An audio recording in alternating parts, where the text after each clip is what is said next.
Today we're back on the Cotswold Canals. There's culverts going in, there's locks being built, there's loads happening here.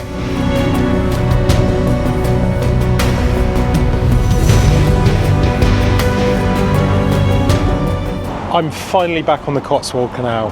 It's been feels like ages since we were last here.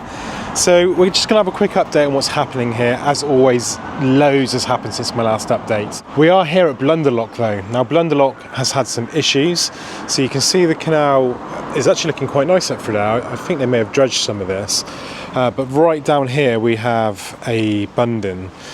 Now this is called a coffer dam, and it's basically, they build this sort of steel structure behind it with the scaffold, and it's kind of like an A-frame which holds a tarpaulin on, and there's various other things they do to try and seal it.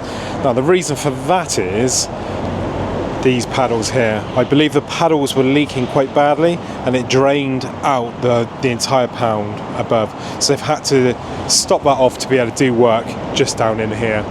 Now I've never seen this lock empty before. Because of they tried to preserve the lock gates, they have kept it full of water. Now that means the gates themselves don't rot out because they're submerged all the time, and it prolongs the life of them for when they're doing the restoration elsewhere. There's no point putting gates on if they're going to be rotten by the time you actually start to use them. A lot of them are being replaced on here now. I'm not too sure if these are due to be replaced as well. They have actually been in, a lot of them, for about 20 odd years now. So we're walking down towards Pike Lock now. We're going to drop into Dock Lock and then onto John Robinson Lock, formerly Westfield Lock, and we're just going to see what's happening because, like I say, loads has happened.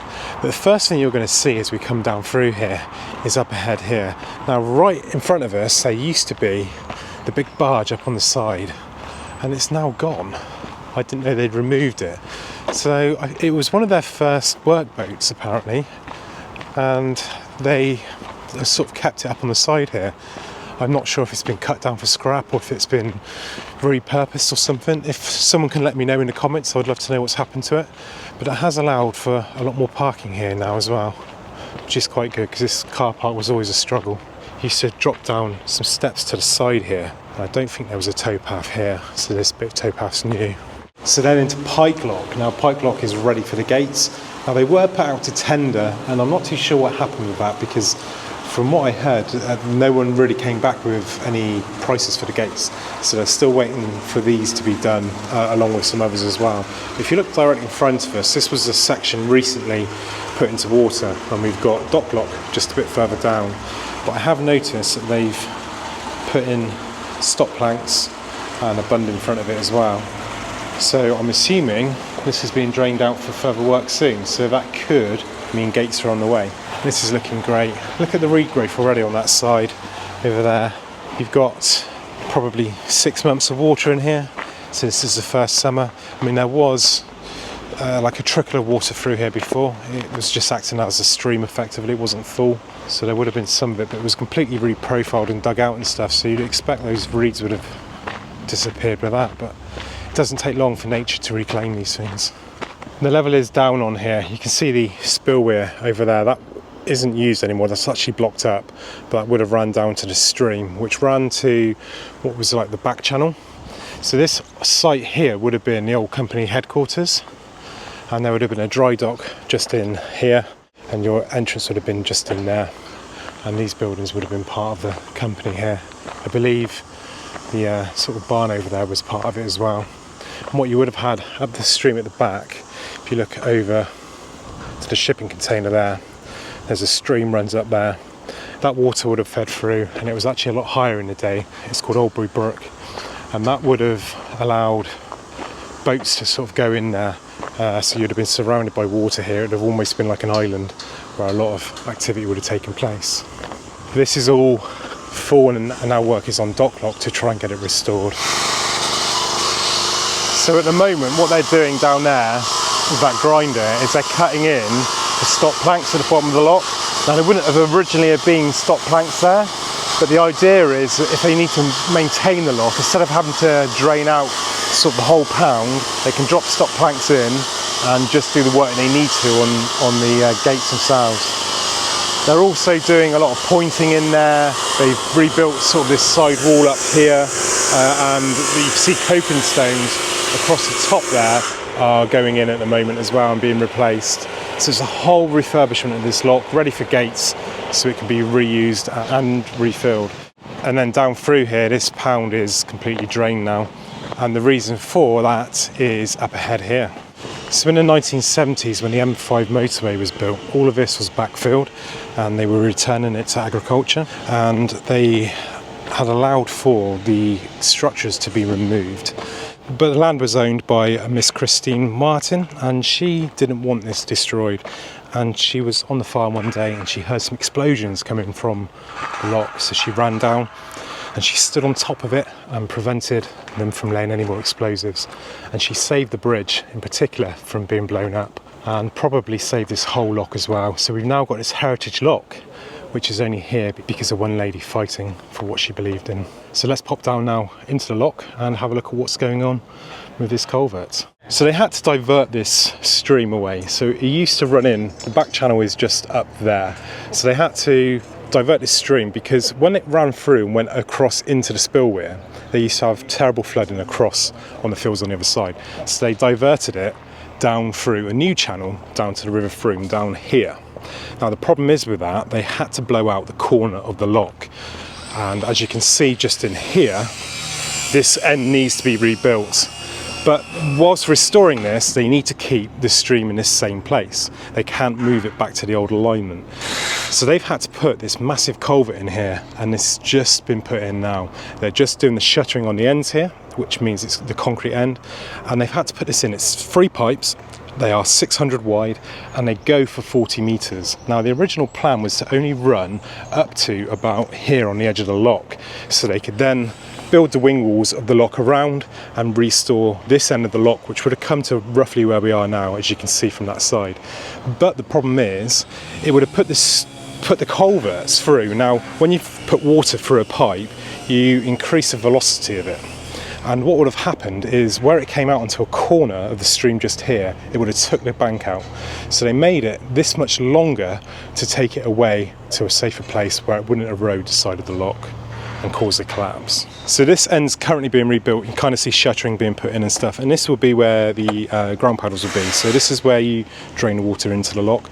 This is the sill here of the lock. So the gates would be in just where we are now, gate there and a gate on the other side, and they sit into this recess. Now you allow water in through here, and it drains down into the bottom of the lock down there and fills the lock up.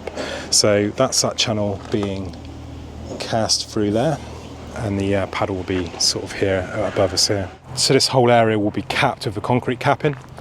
And then the canal can then be rebuilt from there across through into the lock there, and then wing walls can be rebuilt, coping stains can be finished, and the rest can carry on. Now this has been subject to quite a lot of restoration, mainly by the waterway recovery groups who have done a lot of brickwork in here and rebuilding and stuff. I don't think they're due down here this year. I believe they're working down the other end when they're doing work parties here this year. So the hope is that this can be carried on.